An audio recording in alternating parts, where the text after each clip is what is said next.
Hi there, in this tutorial I'd like to show you how you can create elegant cards with the Vellum front panel.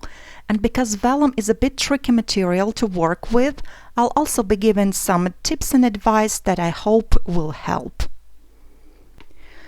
To create the shape of the card, I'm going to use Room Divider die set by Paper Discovery. I've die cut one plain panel as well as two open panels out of cream cardstock.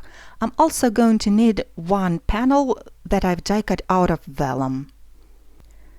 Now I'm using a paper trimmer to trim off the tabs from the Vellum panel as well as from the open frames.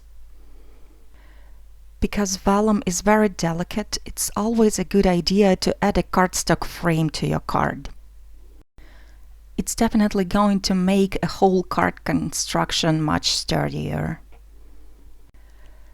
To attach the Vellum onto the frame, I have applied some thin 1/8 of an inch double-sided tape to the frame. Because Vellum is extremely susceptible to warping, I'm trying to use double-sided tape instead of the liquid adhesive wherever I can. So now I'm attaching the panel on top of the frame. I'll be using the same tape, it's the Scor-Tape, to apply to the tab at the back panel of my card. And because this tab is a bit wider than I need, I trim off the excess. The die also creates the crease line, so I'm folding along that crease line and I'm attaching the front panel of my card onto the tab. I'm using the grid on my craft mat to make sure I'm attaching it straight. Then I'm also going to use the remaining open frame. I'm going to add the double-sided adhesive just like I did before, and I'm going to attach it on the inside of the card. This inner frame is going to cover up all the adhesive that you could see through the Vellum, so now it's totally invisible, and it's also going to provide even more sturdiness to the card, so it's not going to be deformed in any way. All there is left to do now is to add some die cuts onto the panel to create the scene. I'm using the dies from Water Foliage and Ducks die set as well as from Bamboo Frame die set, all by Paper Discovery.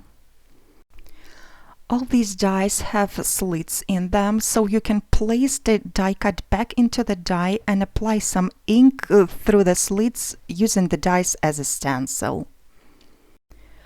When I'm done with the inking, I'm going to add all the die cuts onto the panel, and this time I'm using the liquid glue. For the Vellum, I'm always using Ranger Multimedia Matte in a needle applicator bottle. Multimedia Matte is a really thick adhesive. It contains little water, and that helps to minimize the warping of the Vellum. A needle applicator bottle in its turn allows you to apply just a teeny tiny amount of glue onto the die cuts. That will also help to minimize the warping.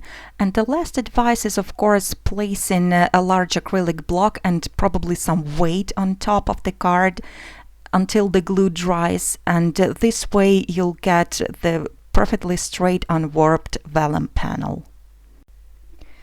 So I hope those simple little tricks will help you with adding the Vellum panels to your cards. I really hope you enjoyed this tutorial. Thank you so much for watching, and I hope to see you again really soon. Have a great day.